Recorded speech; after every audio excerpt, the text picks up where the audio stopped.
Bagaimana jika saat Anda akhirnya berhenti peduli adalah saat dia mulai berantakan? Pikirkanlah baik-baik tentang itu. Sementara kamu duduk di sana menatap ponselmu, bertanya-tanya di mana semua yang salah, memutar ulang setiap kata yang pernah dia katakan, dia baik-baik saja. Dia terus saja melanjutkan hidup, seolah kamu tidak berarti apa-apa. Dingin, pendiam, dan terpisah. Namun inilah kebenaran yang tak seorang pun beritahu Anda. Saat kau terdiam, saat kau berhenti mengejar, berhenti menjelaskan, berhenti mengeluarkan emosi, saat itulah realitasnya retak. Saat itulah kepanikan dimulai. Bukan di dalam dirimu, tapi di dalam dirinya. Karena diam adalah kekuatan. Keterpisahan adalah kekuatan. Anda mengira penyembuhan membuat Anda lebih lemah, lebih rentan, tetapi ternyata tidak. Itu membuat Anda tak tersentuh. Lihat, kebanyakan pria menghancurkan diri sendiri setelah patah hati. Mereka minum, mereka mengirim pesan, mereka berputar-putar. Namun sedikit orang yang belajar untuk menghadapi rasa sakit itu, mengakuinya, dan membangun kembali tanpa menyiarkan penderitaan mereka. Orang-orang itu menjadi berbahaya, tenang, percaya diri, dan tabah.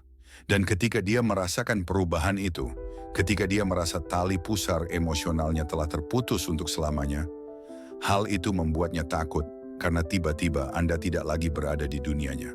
Anda tidak menunggu dia kembali. Kamu telah menjadi pria yang tidak pernah dia duga akan menjadi dirimu tanpa dia. Ini bukan tentang membuatnya menyesal. Ini tentang mendapatkan kembali dirimu sendiri. Kamu bukanlah sesuatu yang ditinggalkannya. Anda adalah apa yang bangkit dari abu pengkhianatan itu. Dan keindahan stoisisme adalah ini. Anda tidak bereaksi terhadap kebisuannya dengan putus asa. Anda menanggapi dengan diam. Anda tidak mencoba meyakinkannya tentang nilai Anda. Anda menjadi pria yang begitu terpusat, begitu percaya diri, sehingga ketidakhadirannya menjadi tidak relevan. Jadi tanyakan pada diri Anda, apakah Anda siap untuk berhenti menjadi pria yang menunggu dan menjadi pria yang berjalan? Jika Anda sudah selesai menyerahkan kekuatan Anda kepada seseorang yang tidak dapat melihat nilai Anda, tekan tombol suka, berlangganan, nyalakan notifikasi, dan beri komentar di bawah. Keheninganku adalah kekuatanku. Sekarang, mari kita mulai.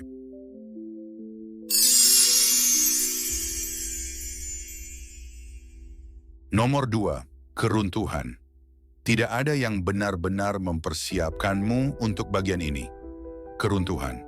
Tidak ada buku, tidak ada nasihat dari teman, tidak ada motivator yang benar-benar bisa menggambarkan bagaimana rasanya kehilangan seseorang, bukan hanya secara fisik, tapi secara emosional, secara spiritual, secara utuh. Keruntuhan bukan sekadar momen ketika seseorang pergi. Terkadang justru yang paling menyakitkan adalah ketika mereka tetap tinggal, tapi jiwanya telah menjauh. Saat tubuh mereka masih ada di ruangan yang sama, tapi tatapan mata itu kosong. Saat suara mereka terdengar, tapi tak ada lagi getar rasa. Saat sentuhan mereka menjadi kewajiban, bukan keinginan. Dan kamu mulai menyadari, dia tidak benar-benar ada di sini lagi. Kamu merasakannya pertama kali di dada. Seperti ada sesuatu yang robek dari dalam. Seperti jiwamu ditarik keluar paksa dari tubuhmu sendiri. Makan tidak terasa, tidur tak bisa, fokus lenyap.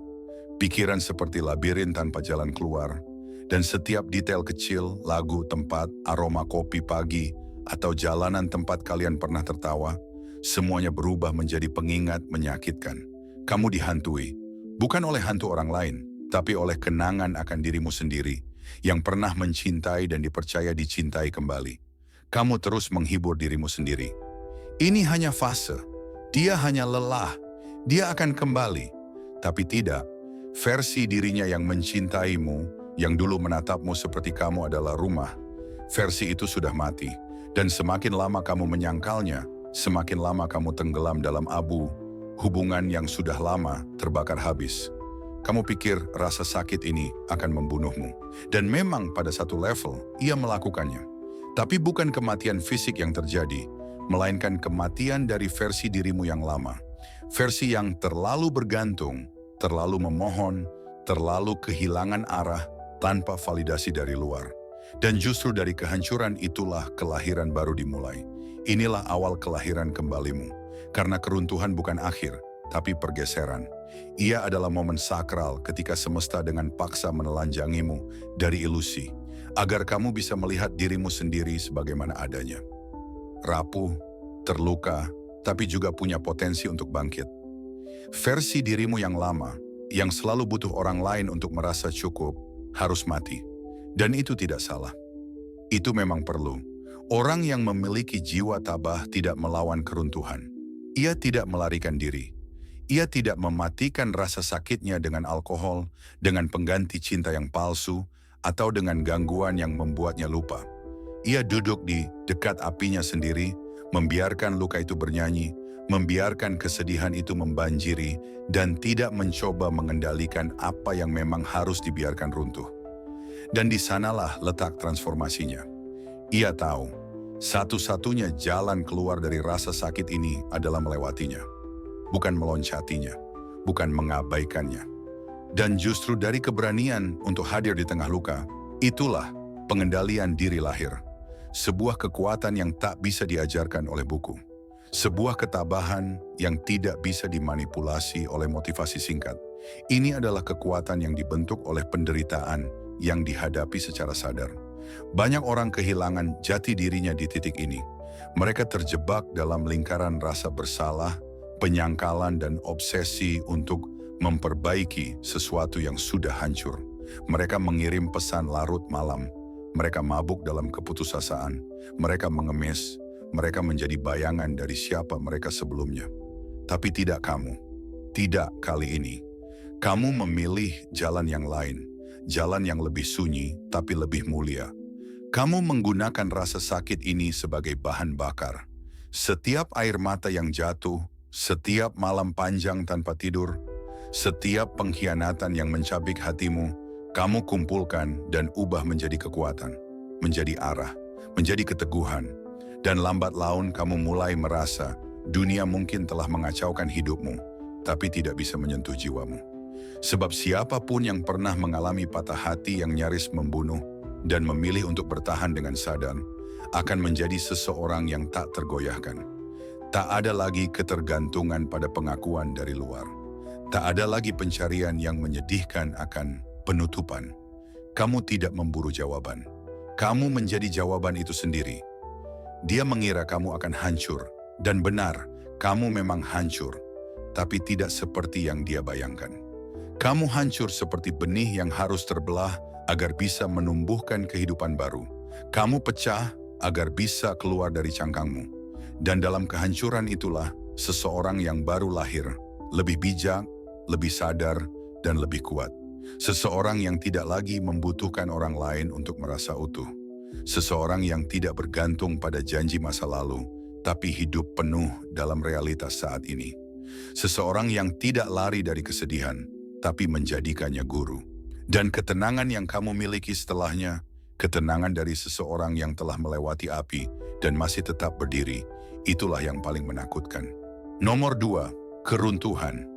Tidak ada yang benar-benar mempersiapkanmu untuk bagian ini. Keruntuhan. Tidak ada buku, tidak ada nasihat dari teman, tidak ada motivator yang benar-benar bisa menggambarkan bagaimana rasanya kehilangan seseorang, bukan hanya secara fisik tapi secara emosional, secara spiritual, secara utuh. Keruntuhan bukan sekadar momen ketika seseorang pergi. Terkadang justru yang paling menyakitkan adalah ketika mereka tetap tinggal, tapi jiwanya telah menjauh. Saat tubuh mereka masih ada di ruangan yang sama, tapi tatapan mata itu kosong. Saat suara mereka terdengar, tapi tak ada lagi getar rasa.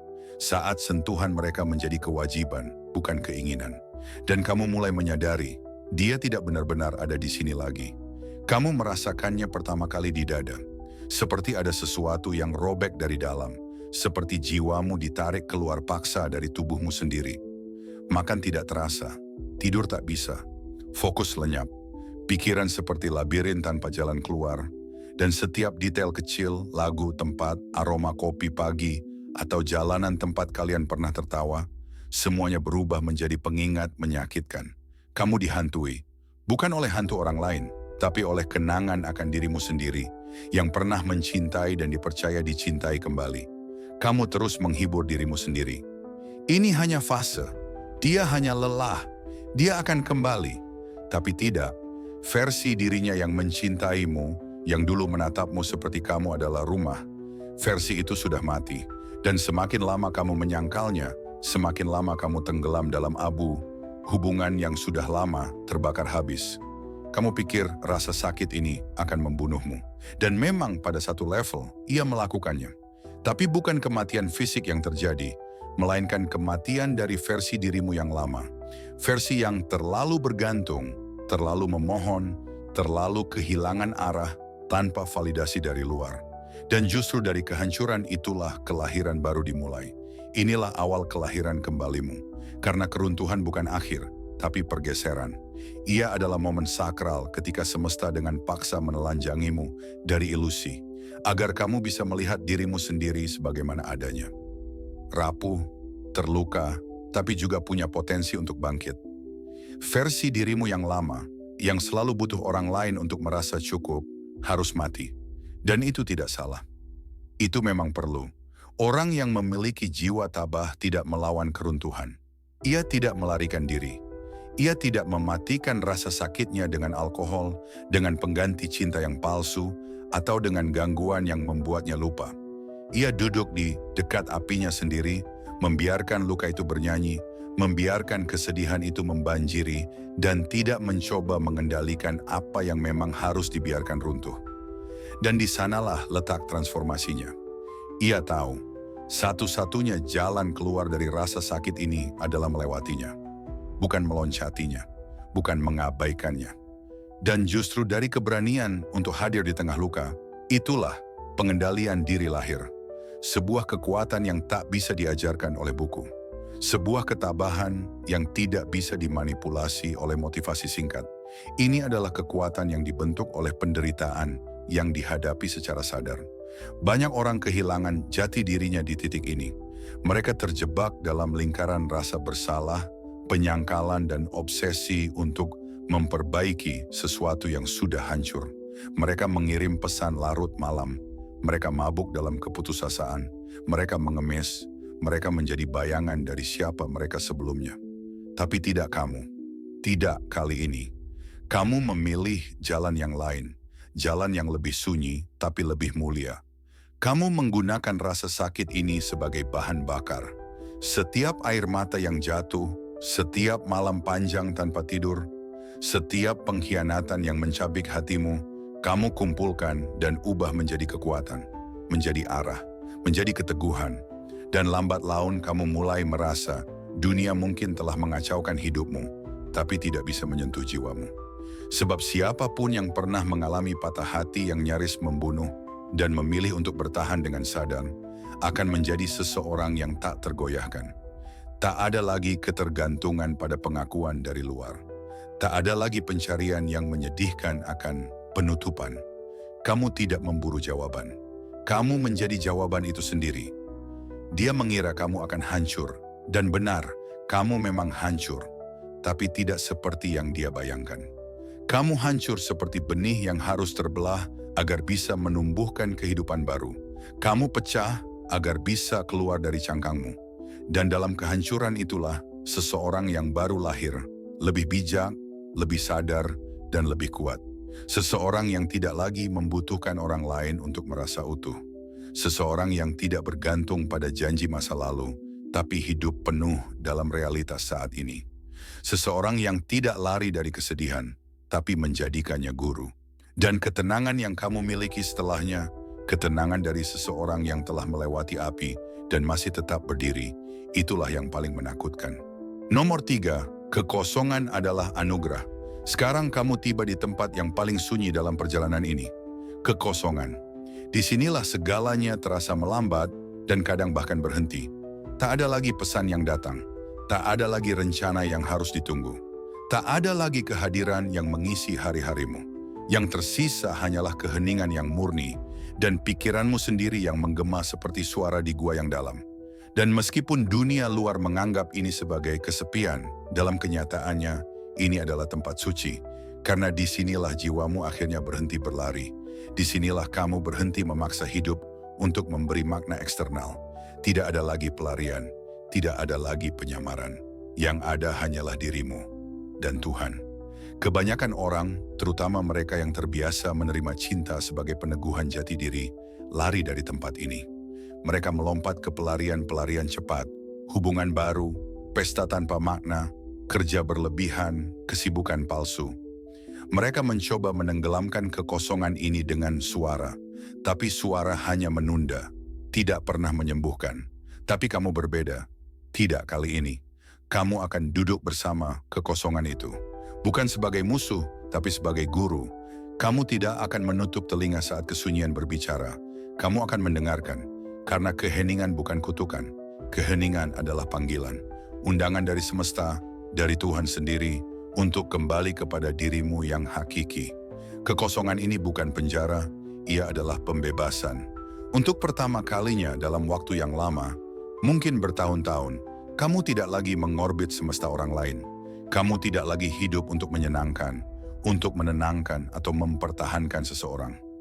Kamu kembali menjadi pusat duniamu sendiri, dan disitulah kamu mulai membangun kembali. Ketika cinta pergi, manusia dihadapkan pada dua pilihan. Lari atau menyelam. Lari dari rasa sakit, atau menyelami luka untuk memahami dan menaklukkannya. Kaum Stoa mengajarkan bahwa penderitaan bukanlah kebetulan, ia adalah cermin. Dalam kekosongan seperti inilah, semua topeng jatuh. Tak ada tempat bersembunyi, ketakutanmu yang paling purba muncul, ketergantunganmu terbuka. Tapi bersamaan dengan itu, muncul pula sesuatu yang jauh lebih besar, potensimu. Kamu mulai sadar betapa banyak hidupmu yang sebelumnya kamu bentuk bukan berdasarkan keinginan jiwamu sendiri, tapi berdasarkan bayangan tentang apa yang dia inginkan. Kamu pernah membuat keputusan demi mempertahankannya. Kamu mengorbankan kebebasan demi kenyamanan semu. Dan kini, setelah semua itu runtuh, yang tersisa hanyalah diri sejatimu yang mentah, tanpa topeng. Dan disinilah, kamu mulai berkenalan dengan orang yang sebenarnya. Untuk pertama kalinya, kamu bangun lebih awal bukan karena tanggung jawab eksternal, tapi karena kamu haus akan disiplin. Kamu mulai mengangkat beban bukan untuk tampil di depan orang lain, tapi untuk merasakan kekuatan yang lahir dari dalam. Kamu membaca, kamu merenung, kamu menulis. Kamu menanamkan kebiasaan kecil tapi bermakna, dan tak seorang pun melihatmu. Dan itu indah, karena ini bukan tentang membuktikan apapun pada siapapun. Bukan untuk menarik perhatiannya kembali, ini adalah persembahan. Untuk jiwamu sendiri, untuk Tuhan yang selama ini menunggumu kembali, bukan dalam kemegahan, tapi dalam kehancuran yang ikhlas. Kekosongan ini menghapus kebisingan dunia, agar kamu bisa mendengar satu suara yang paling penting. Suara batinmu sendiri. Dan apa yang kamu temukan di dalam kejernihan, fokus, visi, kekuatan. Ini bukan kekuatan kasar. Ini bukan kemarahan. Ini adalah kekuatan yang lahir dari kesadaran penuh bahwa kamu cukup, bahwa kamu tidak harus dikejar untuk merasa berharga, bahwa kamu bisa hidup, berdiri, bahkan melesat tanpa perlu digandeng siapapun. Ironisnya, saat kamu mulai tumbuh dalam kekosongan ini, sesuatu yang tak terlihat mulai bergerak. Mungkin dia, orang yang pernah memegang pusat duniamu, bisa merasakannya. Mungkin tidak dalam kata-kata, tidak dalam status, tapi dalam energi. Tali batin yang dulu mengikat kalian, kini putus. Daya tarik yang dulu membuatmu selalu kembali, kini telah berubah arah. Dan di sanalah, diam-diam, benih kegelisahan mulai tumbuh dalam dirinya. Dia mungkin masih dengan orang lain, dia mungkin masih tertawa seperti dulu. Tapi jauh di dalam, ada bisikan baru. Ada apa dengannya? Mengapa aku merasa dia tidak akan kembali? Karena kamu memang tidak akan kembali. Bukan karena benci, tapi karena kamu telah lahir kembali.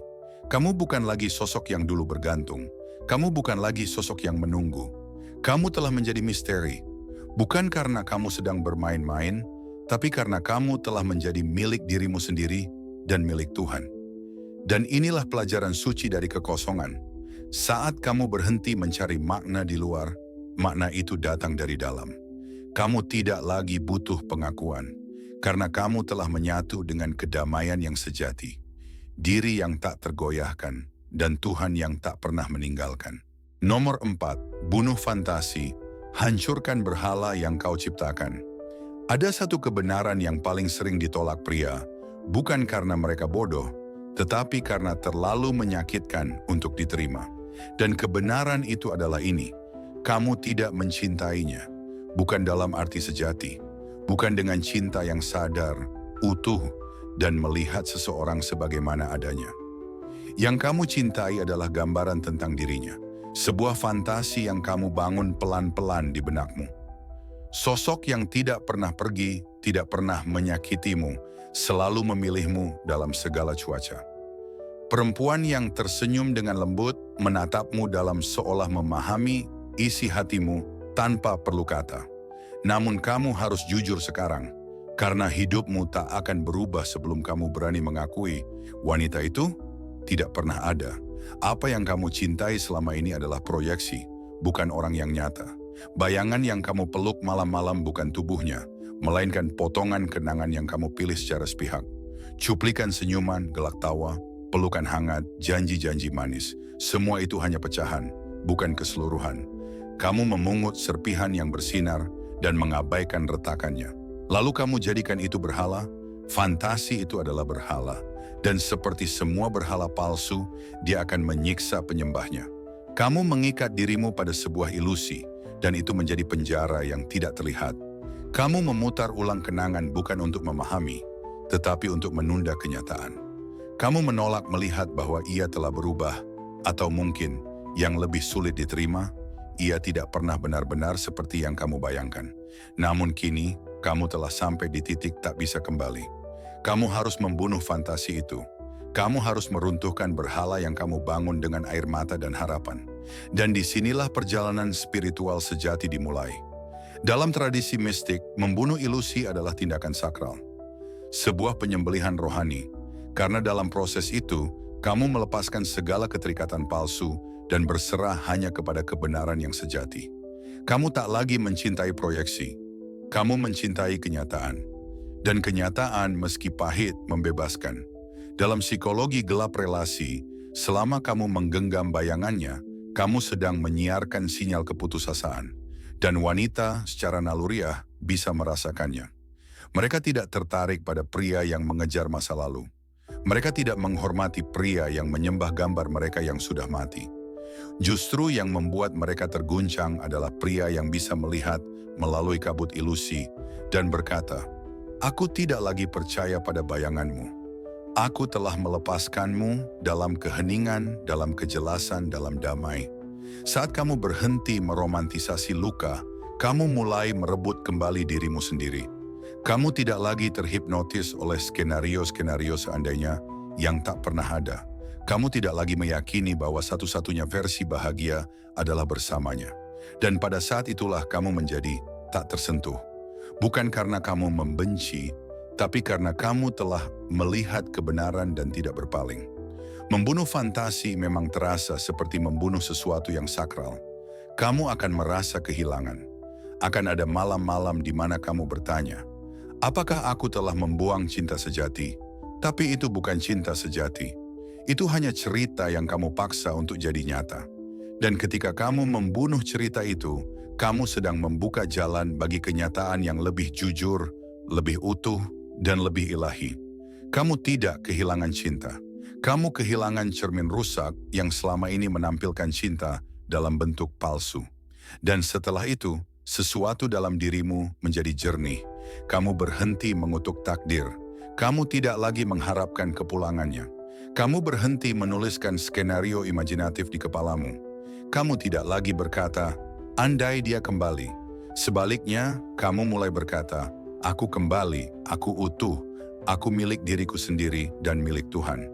Dan di saat kamu mulai memandangnya bukan sebagai sosok ideal, tetapi sebagai pelajaran spiritual, kamu mengakhiri sihirnya.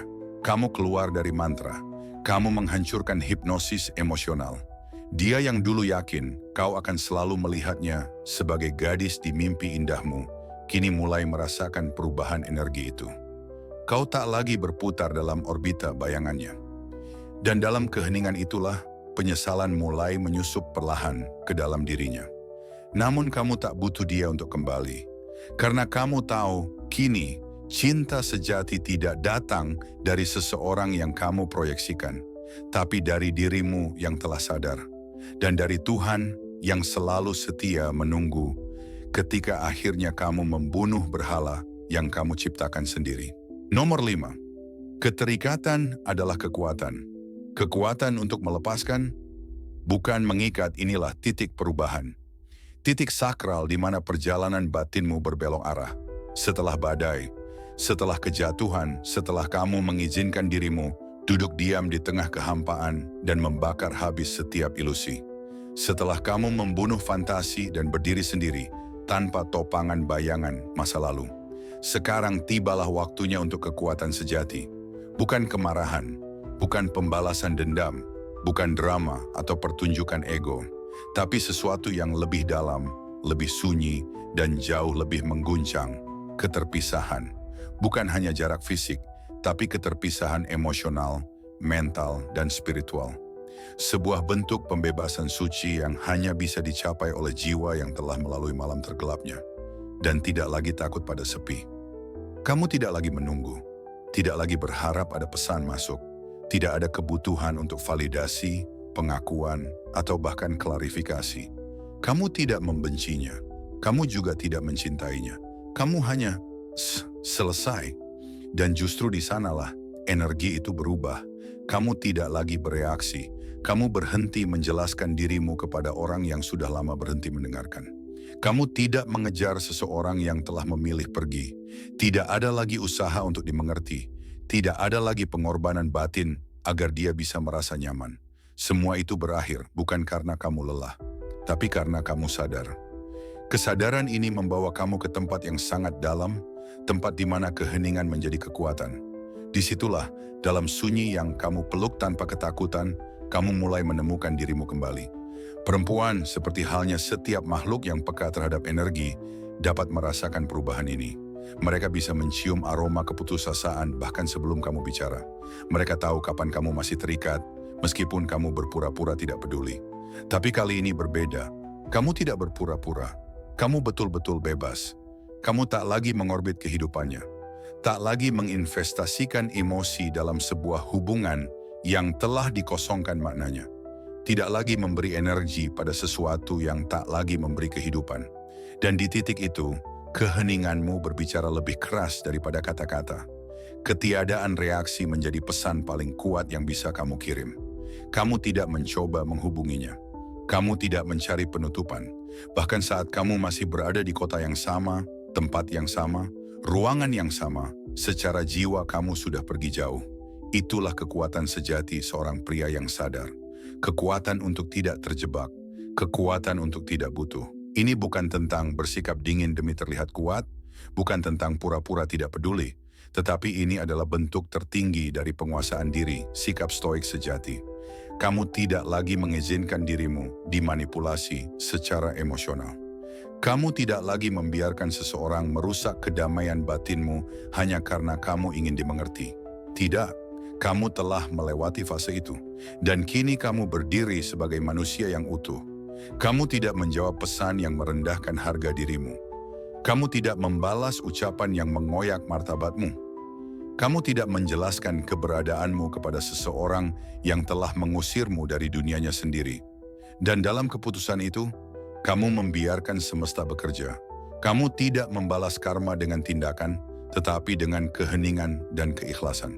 Dan percayalah, itu mengubah segalanya. Wanita yang dulu berpikir bahwa kamu akan selalu ada, akan selalu kembali, kini mulai merasa kehilangan. Sebab kendali yang ia miliki telah lenyap bersamaan dengan keterikatanmu. Dia mungkin mencoba menguji, datang kembali secara halus, menanyakan kabar, melempar nostalgia. Aku merindukan kita. Tapi kamu tidak lagi tersentuh, bukan karena kamu membenci, tapi karena kamu telah menguasai dirimu. Dan laki-laki yang mampu menguasai emosinya, bukan menghindarinya, adalah laki-laki yang langka. Lelaki yang tak lagi perlu mengejar siapapun, karena dia sudah pulang ke dalam dirinya sendiri. Dia pikir dia telah menghancurkanmu, tapi apa yang sebenarnya dia lakukan adalah membangunkanmu. Dan dari kebangkitan itu, lahir seorang pria baru. Bukan pria yang lebih keras, tapi pria yang lebih jernih, lebih damai, dan lebih dekat dengan Tuhan. Lelaki yang menyadari bahwa kelekatan yang tidak suci adalah bentuk penjara dan melepaskannya adalah ibadah. Sebab hanya ketika kamu lepas dari ketergantungan, kamu benar-benar bisa mencintai tanpa takut kehilangan. Dan hanya di sanalah kamu benar-benar kuat, karena kamu tidak lagi terikat. Kamu hanya memilih, dan pilihanmu sekarang adalah kedamaian. Nomor 6, kembalinya kerangka maskulin. Sekarang setelah Anda melepaskan versi lama Anda yang mengejar, terlalu banyak menjelaskan, terus-menerus bereaksi, pria itu sudah mati. Dan yang menggantikannya adalah sesuatu yang langka, sesuatu yang kuat, bentuk tubuh maskulin Anda. Inilah fondasi siapa Anda saat Anda berpusat, membumi, dan tak tergoyahkan. Anda tidak lagi berusaha menjadi segalanya untuknya. Anda tidak membungkuk, menyenangkan, menyesuaikan diri hanya untuk mempertahankan perhatiannya. Kau telah kembali padamu, dirimu yang dulu, sebelum banyak berpikir, sebelum patah hati, sebelum pengejaran. Dan laki-laki itu tidak mengejar persetujuan. Dia menuntut rasa hormat. Rangka tubuh Anda adalah segalanya. Itulah cara Anda membawa diri. Begitulah cara Anda memasuki suatu ruangan tanpa perlu membuktikan apapun. Kontak mata itulah yang mengatakan, aku tidak perlu membuatmu terkesan. Keheningan itulah yang berkata, aku tidak takut kehilanganmu. Wanita menguji pria terus-menerus, seringkali tanpa menyadarinya. Mengapa? Karena mereka terprogram untuk merasa aman di sekitar kekuatan. Namun kekuatan bukan berarti volume. Itu bukan kendali. Itu ketenangan, keheningan, kehadiran. Dan saat Anda membangun kembali rangka itu, Anda berhenti menjadi pilihan dan menjadi standar. Anda mulai mengutamakan diri sendiri lagi, bukan dengan egois, tetapi dengan tujuan. Anda berada di pusat kebugaran karena tubuh Anda mencerminkan kedisiplinan Anda. Anda membangun pikiran Anda karena kejelasan adalah senjata Anda. Anda menetapkan batasan bukan untuk mengendalikan orang lain, tetapi untuk melindungi energi Anda. Anda berbicara lebih sedikit, lebih banyak mengamati, dan orang-orang mulai memperhatikan. Bukan karena Anda mencari perhatian, tetapi karena energi Anda berubah. Kau berakar kuat, tak tergoyahkan. Dan keyakinan yang tak terucapkan itu mengirimkan pesan kepadanya lebih keras daripada kata-kata apapun. Anda tidak memiliki akses lagi pada pria ini. Dia akan merasakan perbedaannya. Dia akan merasakan jaraknya. Bukan jenis fisik tetapi kedaulatan emosional yang telah Anda masuki. Bagian dirimu yang dulu mengecil di dekatnya telah hilang. Anda tidak lagi mencari izin untuk menjadi diri sendiri. Stabilitas itu, kekuatan itu, ketidakpedulian itu, semuanya magnetis karena kini Anda adalah pria yang harus ia raih. Orang yang diremehkannya, orang yang tidak lagi membutuhkan apapun darinya. Nomor 7, efek cermin. Disinilah hal-hal menjadi menarik. Anda telah membangun kembali. Anda telah terpisah, Anda telah terkunci pada kerangka maskulin Anda. Dan sekarang, tanpa berusaha, Anda menjadi cermin. Bukan hanya untuknya, tapi untuk semua orang yang pernah menganggapmu remeh. Keheninganmu, cahayamu, energimu yang tak terganggu, itu mencerminkan kembali padanya apa yang telah hilang darinya. Bukan lagi dirimu yang dulu, melainkan versi yang telah berkembang, versi yang disiplin, fokus, dan tak tersentuh emosi. Dan saat dia melihat itu, saat dia merasakan kontras antara pria yang ditinggalkannya dan pria yang telah kamu jadi, saat itulah penyesalan datang dengan keras.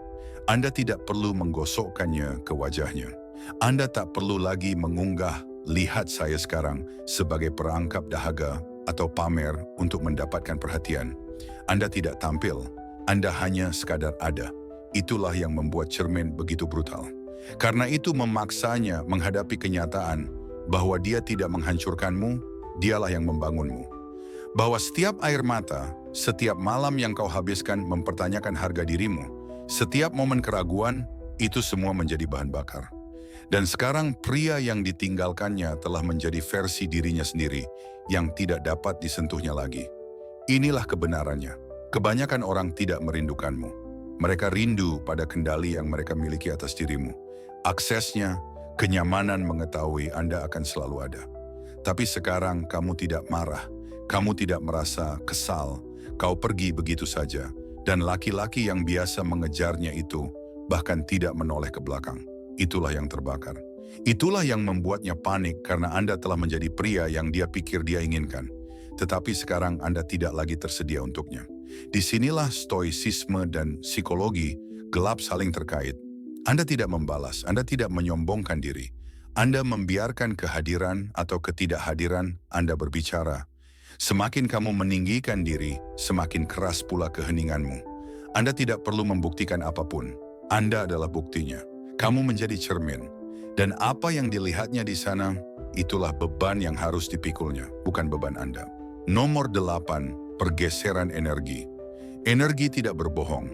Dan apakah Anda percaya pada getaran, psikologi, atau naluri mentah? Orang-orang merasakan perubahan Anda sebelum mereka mendengar kata-kata Anda. Anda terbiasa membawa energi kekurangan, energi kebutuhan, dan energi investasi berlebihan. Dia bisa merasakannya dalam setiap pesan yang Anda kirim, setiap teks ganda, setiap permintaan maaf yang berlebihan. Anda beroperasi karena rasa takut. Takut kehilangan dia, takut tidak cukup baik, takut sendirian. Namun sekarang energi itu telah hilang. Anda telah bergeser. Anda tidak lagi mengejar karena Anda tidak lagi membutuhkannya. Anda telah melangkah ke frekuensi paling langka yang dapat dipancarkan seseorang. Tenang. Ini bukan kesombongan, itu bukan ego, itu keyakinan yang tenang dan terfokus. Kamu tidak banyak berbicara, Anda tidak menjelaskan diri Anda sendiri. Kata-katamu lebih sedikit, lebih tajam, dan lebih disengaja. Orang-orang dapat merasakan Anda telah melalui sesuatu dan Anda menjadi lebih kuat. Wanita langsung merasakannya. Mereka tak selalu bisa menyebutkannya, tetapi mereka tahu kapan seorang pria tidak butuh validasi. Kapan dia tidak diam-diam berharap untuk dipilih. Energi itu berat, membumi, mengintimidasi, dan anehnya bersifat magnetis. Wanita yang meninggalkanmu kini memperhatikanmu dari kejauhan, mungkin dalam diam, mungkin melalui sentuhan halus karena ikatan emosionalnya telah hilang. Anda telah mengubah frekuensi. Anda tidak lagi bergetar karena kesakitan, kebutuhan, atau penyesalan. Anda terkunci dalam tujuan, disiplin, ketenangan, dan itu membuatnya bingung. Anda tidak lagi bertingkah seperti orang yang tertinggal. Anda bergerak seperti seorang pria yang telah melampaui seluruh dinamikanya. Perubahan itu, perubahan halus namun tak terbantahkan dalam cara Anda membawa diri. Itulah yang terlintas dalam pikirannya. Dan inilah inti persoalannya. Energi ini tidak hanya memengaruhi dirinya, itu memengaruhi semua orang. Rekan kerja, orang asing, keluarga, karena orang-orang merespon apa yang Anda siarkan. Dan saat Anda masuk ke dalam ruangan tanpa rasa membutuhkan, tanpa energi performatif, tanpa rasa putus asa, Anda mengubah atmosfernya. Anda menjadi orang yang ingin dipahami orang lain. Dia yang mulai mereka tanyakan, dia yang tak lagi mengejar karena segala yang kau butuhkan ada di dalam. Nomor 9, tidak ada kontak adalah sebuah pernyataan. Tidak ada kontak bukanlah tipuan. Ini bukan aksi psikologi terbalik. Bukan bagaimana cara mendapatkannya kembali dalam 30 hari. Tidak adanya kontak adalah sebuah pernyataan, batasan permanen yang kuat yang mengatakan, aku terlalu menghargai diriku sendiri untuk bertahan di tempat yang tidak lagi menghargaiku. Ini bukan tentang menghukumnya, ini tentang melindungimu. Sebab setiap kali Anda mengulurkan tangan, setiap kali Anda memecah keheningan hanya untuk menanyakan keadaan, Anda mengeluarkan energi, Anda membuka kembali luka, Anda melemahkan kerangka Anda. Namun saat Anda menahan keheningan itu, saat Anda sungguh-sungguh memutus jalur emosional, saat itulah segalanya berubah. Kebanyakan lelaki menganggap tidak adanya kontak seperti hitungan mundur, seolah-olah mereka menunggu si dia, merindukan mereka, membalas pesan, lalu kembali melanjutkan cerita. Namun pria yang tabah tidak akan menunggu, dia bergerak, dia membangun, dia tidak menghentikan evolusinya dengan harapan dia akan menyadarinya. Dia menjadi seseorang yang tidak membutuhkannya. Tidak ada kontak adalah momen ketika Anda akhirnya berhenti memberinya pengaruh emosional. Anda tidak mencoba untuk dimaafkan. Anda tidak mengejar penutupan. Anda tidak membuktikan nilai Anda. Anda telah mengatakan semua yang ingin Anda katakan, dan kini diam Anda berbicara lebih keras daripada kata-kata Anda. Dan itu akan mengacaukannya.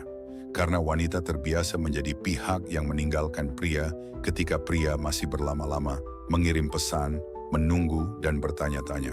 Namun saat Anda tidak melakukannya, saat dia memeriksa ponselnya dan tidak menemukan apapun, tidak ada reaksi, tidak ada suka, tidak ada cerita agresif pasif, hanya ruang, saat itulah keraguan merayap masuk. Saat itulah dia mulai memutar ulang kejadian-kejadian di kepalanya. Disitulah pertanyaannya mulai muncul. Apakah saya meremehkannya? Apakah saya kehilangan sesuatu yang nyata?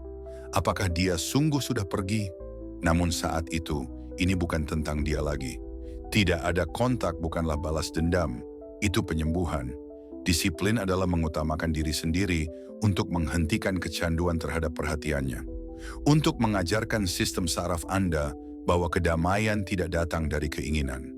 Itu berasal dari menjadi utuh. Dan begitu Anda menyadarinya, Anda tidak akan pernah kembali. Karena tak ada wanita, tak peduli betapa cantiknya, betapa menariknya, betapa sempurnanya, yang pantas membuatmu kehilangan dirimu sendiri. Nomor 10, kebangkitanmu adalah panggilan bangun baginya. Anda tidak pernah hanya menyembuhkan, Anda sedang berevolusi. Setiap saat hening, setiap air mata, setiap malam yang sepi, itu bukan sekadar bertahan hidup. Itu adalah dasar fondasinya. Kamu tidak hancur, Anda sedang dalam pembangunan. Dan sekarang Anda telah bangkit. Pikiran tajam, tujuan jelas, energi tak tergoyahkan. Kamu telah menjadi versi dirimu sendiri yang tidak lagi cocok dengan cerita yang ditinggalkannya. Dan disinilah kejutannya. Semakin kuat dirimu, semakin dia mulai merasakan konsekuensi dari kepergianmu. Dia tidak menduga hal ini. Dia pikir kamu akan mengejar, pikir kamu akan berputar-putar, pikir kamu akan menunggu. Namun sebaliknya, Anda berubah. Dan kini keberadaanmu, ketenanganmu, kedisiplinanmu, cahayamu adalah sebuah cermin. Dia tidak bisa menghindar. Dia mulai mempertanyakan dirinya sendiri, mulai membandingkan. Mengapa aku membiarkan dia pergi? Bagaimana mungkin aku tidak melihat versi dirinya yang ini sebelumnya? Bagaimana jika orang lain mendapatkan apa yang saya berikan? Itulah kepanikan. Itulah panggilan untuk bangun. Karena diammu bukan hanya berarti aku sudah selesai. Ia berteriak, kamu tidak pernah menjadi sumber kekuatanku. Inilah momen ketika Anda berhenti melihatnya sebagai tujuan dan mulai menyadari bahwa Anda adalah hadiahnya selama ini. Dia tidak meninggalkanmu karena kamu tidak cukup baik. Dia pergi karena dia tidak bisa melihat lebih jauh dari versi dirimu yang masih terus berkembang. Namun versi itu sudah hilang sekarang. Terkubur dalam disiplin, diasah oleh rasa sakit, terlahir kembali melalui tujuan. Lalu apa yang menggantikan tempatnya? Lelaki yang tak gentar, tak mengejar, dan tak puas dengan cinta setengah-setengah atau pertengkaran emosional. Anda tidak lagi mencoba membuktikan nilai Anda kepada siapapun. Dirimu adalah nilai dirimu sendiri. Setiap kali di pusat kebugaran, setiap pagi, setiap saat, Anda memilih diam daripada bereaksi. Itu membangun sesuatu. Dan sekarang Anda memasuki ruangan yang berbeda. Anda berbicara secara berbeda. Anda bergerak dengan cara yang berbeda. Dan dia merasakannya. Entah dia mengatakannya atau tidak, entah dia kembali atau tidak, percayalah, dia tahu. Kebangkitanmu bukan tentang balas dendam. Ini bukan tentang mendapatkannya kembali. Ini tentang menjadi begitu utuh, sehingga kehilangannya terasa seperti berkah tersembunyi. Jadi sekarang Anda tahu, penyembuhan bukanlah kelemahan, itu transformasi. Ini bukan tentang bergerak cepat, ini tentang melangkah maju sepenuhnya. Tidak ada langkah setengah-setengah, tidak ada permainan, hanya pertumbuhan yang dingin dan jelas. Tipe yang tidak meminta perhatian, tipe yang tidak memohon penutupan. Kamu menanggung rasa sakitmu dan membangun dirimu bata demi bata, menjadi seorang pria yang tidak bisa digoyahkan olehnya atau siapapun. Dan evolusi semacam itu bergema. Itu menghantui orang-orang yang mengira Anda tidak akan pernah bangkit. Ingat ini, kepanikan yang pernah Anda rasakan kini menjadi miliknya. Keheningan yang pernah menghancurkanmu kini menjadi senjatamu. Dan pria seperti Anda hari ini, dia tidak berutang apapun pada masa lalu. Namun dia tidak pernah melupakan pelajaran yang tertanam dalam jiwanya. Anda tidak hanya bertahan dari patah hati, Anda memanfaatkannya. Anda menjadi seseorang yang tidak perlu lagi mengejar karena Anda akhirnya menyadari bahwa Anda selalu menjadi hadiahnya. Jika ini menyentuh hatimu, jika ada sesuatu dalam dirimu yang terbangun, maka ini bukanlah akhir. Itu adalah garis awal Anda. Berlanggananlah pada saluran ini, tekan tombol suka, nyalakan notifikasi, dan bergabunglah dalam persaudaraan yang tengah kita bangun di jalan stoik. Sampaikan pendapatmu di kolom komentar untuk terakhir kalinya. Aku bangkit, aku tidak kembali. Sampai jumpa di episode berikutnya. Tetaplah membumi, tetaplah berbahaya.